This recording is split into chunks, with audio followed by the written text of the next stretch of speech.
InvestorPlace says that you should sell Workhorse stock at any cost if the positive sentiment evaporates. Is this just the media being the media, or should we trust them? Let's talk about it.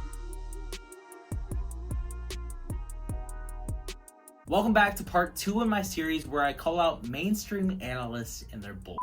If this is the type of content that you enjoy and you want to continue to see, make sure to smash the like button so I know to keep making these videos, and subscribe if you're new to the channel. Today I'm going to be talking all about this article from InvestorPlace that was posted last week after the USPS decided to delay their decision again. So in this video, I'm going to give my own thoughts on this article and then give you a review of Chris Lau himself, the analyst. The title on this article is Why Workhorse is Vulnerable to a Steep Sell-Off.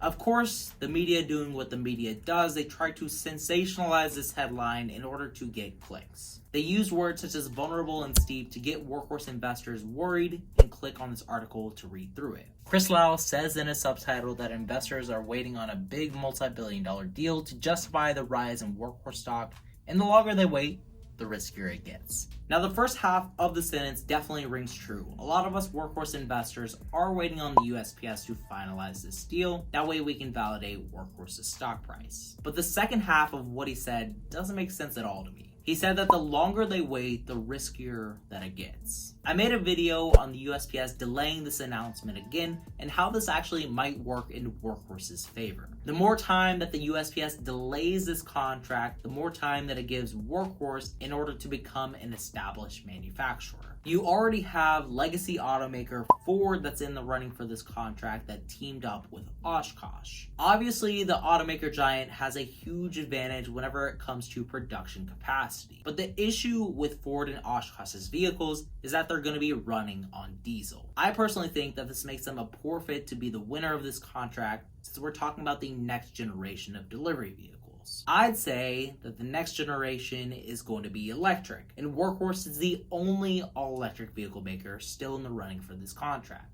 But of course, there's going to be a lot of naysayers. InvestorPlace said that the short interest on Workhorse stock is 35%, which could squeeze the bearish bet against them. Now, I don't know if this analyst, Chris Lau, actually understands the meaning of short interest, because this is usually represented as a number, not a percentage. I think the way that he calculated this was by taking the daily short volume of the day before this article was released at 8.8 million and divided that by the total daily volume for that day of 25.8 million, giving a percentage of 34%. Suspiciously close to his 35% that he said in the article. But short interest is completely different. This is the total number of shares that are sold short and have yet to be covered. If you wanted to represent this as a percentage, you take the short interest and divide it by the total number of outstanding shares. The most recent data from Nasdaq.com shows the short interest at 39 million for Workhorse stock, and the total number of outstanding shares is 120 million, according to Yahoo Finance. This means that if Chris wanted to represent short interest as a percentage, he'd come up with 32.5%, not 35%. I really don't know how he came up with this number. Maybe next time he should include it in his analysis. The writer further went on to say that investors cannot rely on fundamentals to justify the rise in any of these stocks, which are Blink, IRO, and Workhorse. It's funny that he says that, since after Workhorse's third quarter earnings, their stock has gained by 23%, even after the massive drop we saw after the USPS delaying their decision. He even pointed out the flaw within his own argument in the next couple of lines, saying that the company posted revenue of $565,000, and although this is up sharply from a minuscule $4,000 last year, markets are forward-looking entities. The issue with this is that Workhorse isn't a value-based company, and I believe that we're no longer in a value-based stock market. Right now, the stock market is in a growth phase where everybody is looking for the next big stock, and basing Workhorse's valuation on their current sales just doesn't make any sense in this market. Workhorse has a ton of potential for growth, and that's why their value is so high. They're also quite the unicorn in their field, being one of the few vehicle manufacturers to make all-electric delivery vans. On top of that, they have a drone system that works alongside with their trucks, which gives them a unique advantage. The industry that Workhorse is a part of, last mile delivery, is worth about $18 billion, and with improving technology, this would only increase its value. If Workhorse was able to take over half of the last mile delivery industry, which is totally possible considering their advantage, this would give Workhorse a value of $9 billion, which is more than a threefold increase from their current market cap. Of course, in order to make this possible, they're going to have to team up with big delivery companies like the USPS and continue to ramp up their production. In this article, Chris Lau points out the outlook for Workhorse, saying that they set a production volume target of 1,800 vehicles for 2021.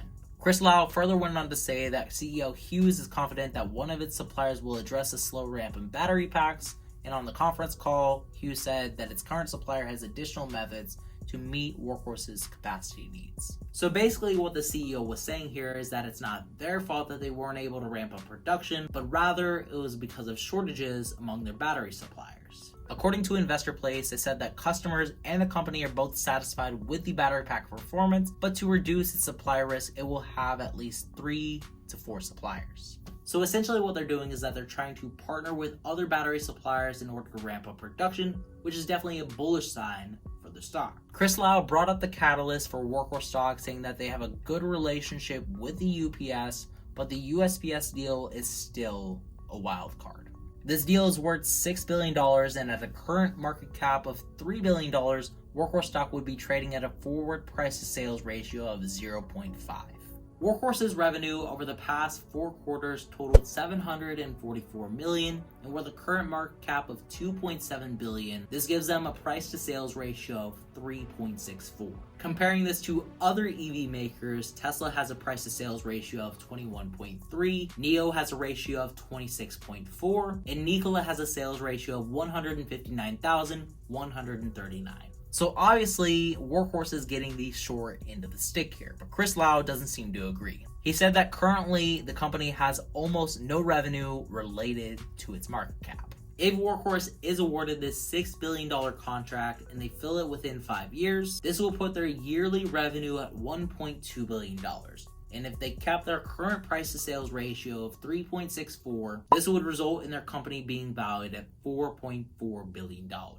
That would increase their value by around 63%, putting their share price at $36. Keep in mind that this also excludes all the other potential sales that aren't coming from the USPS. They're already working with UPS, DHL, and most recently they got a 500 vehicle order from Pritchard Companies, which is one of the biggest commercial vehicle distributors in the United States. Currently, Workhorse has a backlog of 1,700 vehicles, so obviously there's a lot of pent-up demand for them, and I think that this is only going to grow once they prove their production capacity. Chris Lau concludes this article by showing us some arbitrary numbers coming from StockRover. According to StockRover, Workhorse has an overall rating of 32 based on a growth rating score of 69, valuation of 17, efficiency of 13, financial strength of 6, and a momentum rating score of 100. Chris Lau states the obvious here that the momentum score is solely a reflection of the stock's recent strong climb, but he doesn't give us a time frame for this. If you compare Workhorse's share price over the past year, sure, there's a lot of momentum. It's climbed by 600%. But if we look at the quarterly gains, over the past 3 months, it's only up by 14%. I'm not exactly sure how StockRover bases their analysis and what time frame they do it on, but it seems to me like Workhorse hasn't gained a lot over the past few months. Still, Chris Lau says that Workhorse is a good momentum trade, and should positive sentiment evaporate, which it probably won't, you should sell the stock at any cost. Now that comes off as a bit strong, and I think that he's trying to scare Workhorse investors out of their positions, that way he can prove himself right. But don't worry, Chris Lau has been wrong about Workhorse once before, and in my opinion, he's going to be proven wrong again.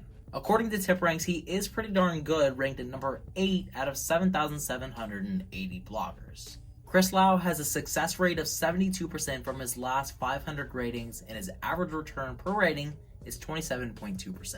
So obviously the man knows what he's talking about, but not when it comes to Workhorse. Looking at the last 2 times that he's given Workhorse a sell rating, the first time was when they were trading at $15.60, and afterward the stock almost doubled within the next month.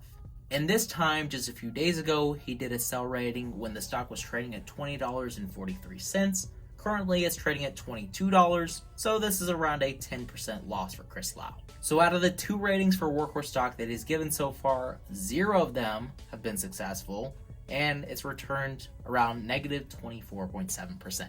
So it's clear that Chris Lau just doesn't understand how Workhorse stock should be valued.